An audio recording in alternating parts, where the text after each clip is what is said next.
Everyone in the restaurant laughed when they turned him away, but the silence that followed would one day echo louder than their cruelty, because the man they dismissed was about to change their lives forever, and he never planned to prove them wrong until a kind maid unknowingly reminded him who he truly was.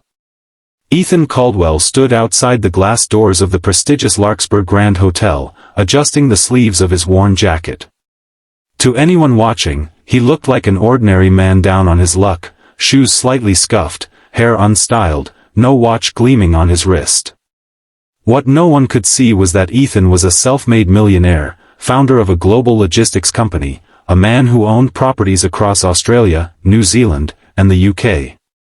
Tonight, he wasn't here to impress anyone. He was here to observe, to remember where he came from, and perhaps to enjoy a quiet meal among strangers who didn't know his name. As he stepped inside, the hostess glanced at him with a polite but practiced smile that faded almost instantly. Her eyes swept him from head to toe, lingering just long enough to make her judgment clear. "Sir, this restaurant is fully booked," she said, though Ethan could see empty tables behind her. A couple nearby snickered softly. Another guest whispered something about standards. Ethan nodded calmly, thanked her, and turned to leave without argument. He had faced worse rejection before money ever found him. But before he could step back out, a soft voice called from behind the reception desk. "Excuse me, sir." It belonged to a young maid holding a tray of polished glasses. Her name tag read Lydia Harper. She looked nervous but sincere. "There's a small table near the service corridor. It's not usually for guests, but, if you don't mind, I could clean it quickly." The hostess frowned, but Lydia's eyes carried something warmer, respect, maybe even kindness. Ethan met her gaze and smiled. "That would be perfect. Thank you."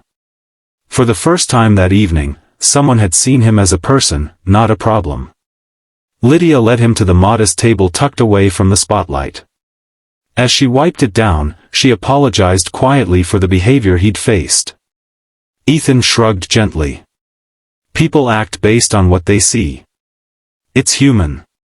Lydia paused, surprised by his calm. "Still," she said, "everyone deserves dignity." Those words stayed with him. As Ethan ate his simple meal, he watched the room. He noticed how staff rushed past without being acknowledged, how wealth and appearances dictated respect. Lydia returned occasionally to refill his water, always smiling, always polite. They exchanged small talk. She told him she was saving money to put herself through nursing school. She worked double shifts, sent money home, and still believed kindness mattered. Ethan listened more than he spoke, feeling something shift inside him. Later that evening, as Ethan prepared to leave, a loud commotion erupted near the entrance. A well-dressed man had spilled wine on a guest and began shouting at the staff. The same hostess who rejected Ethan now apologized repeatedly, shrinking under the man's anger. Lydia stepped in quietly, offering napkins, speaking softly. The man snapped at her too, calling her, just a maid. Ethan felt a familiar fire rise in his chest, the same fire that once pushed him from poverty into success. He stood and walked toward them. Calmly, firmly, he addressed the angry guest. "There's no need to speak to her that way. Accidents happen." The man scoffed. "And who are you supposed to be?" Ethan met his eyes. "Someone who understands respect." The room fell silent.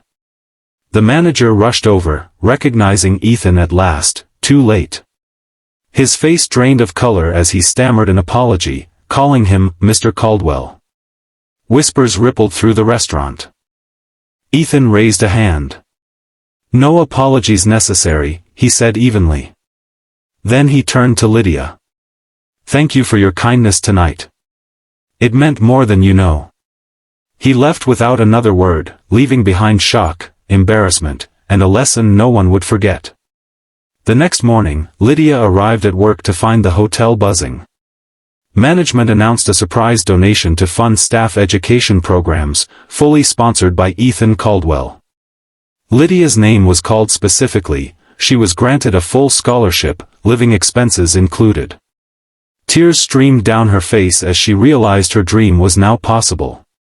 Ethan never took credit publicly. He didn't need applause. Months later, Lydia stood in her nursing uniform, confident and proud. She often thought of the quiet man at the small table and the power of simple kindness.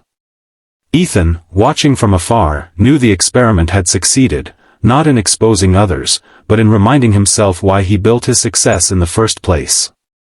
Because true wealth isn't revealed when you're praised, it's revealed when you're rejected, and still choose compassion.